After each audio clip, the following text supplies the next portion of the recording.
50-এর পরে নারীর জীবন যেন এক নতুন সকাল। এই বয়সটা হঠাৎ করে একা হয়ে যাওয়ার সময় নয়, বরং নিজের সঙ্গে নতুন করে পরিচিত হওয়ার সময়।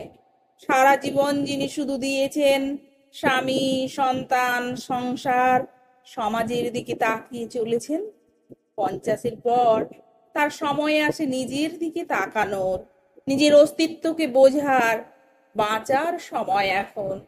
এই বয়সটা আসলে উপলব্ধির বয়স, যেখানে জীবনের মানে আবার নতুন করে লেখা যায়, যেখানে সম্পর্কগুলোকে নতুন করে সাজাতে হয়, নিজের ভালোবাসার জায়গাটুকু নিজেকেই তৈরি করে নিতে হয়। হ্যাঁ, শরীরের কিছু সীমাবদ্ধতা থাকে, হাঁটু টানে, কোমরে ব্যথা দেয়, চশমা ছাড়া বইয়ের অক্ষর ঝাপসা লাগে, কিন্তু মন যদি প্রস্তুত থাকে, তবে এসব কিছুই থামাতে পারে না নতুন করে বাঁচতে শেখা এক নারীকে। এখন আর সংসারের ঘড়ির কাঁটা মেপে দৌড়ানোর কিচ্ছু নেই।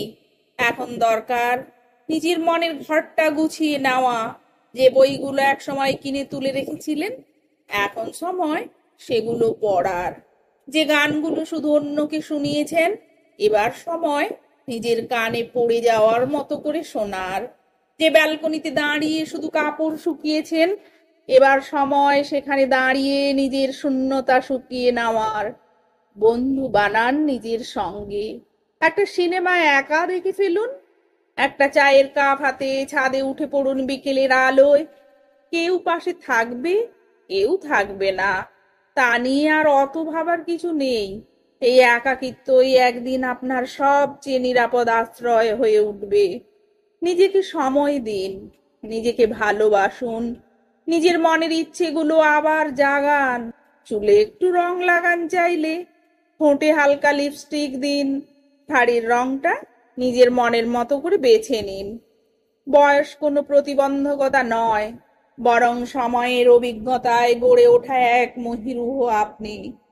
সম্পর্কগুলোকে হালকা করে ধরুন, বেশি টানলে ব্যথা বাড়ে, আর ছেড়ে দিলে হারিয়ে যায়।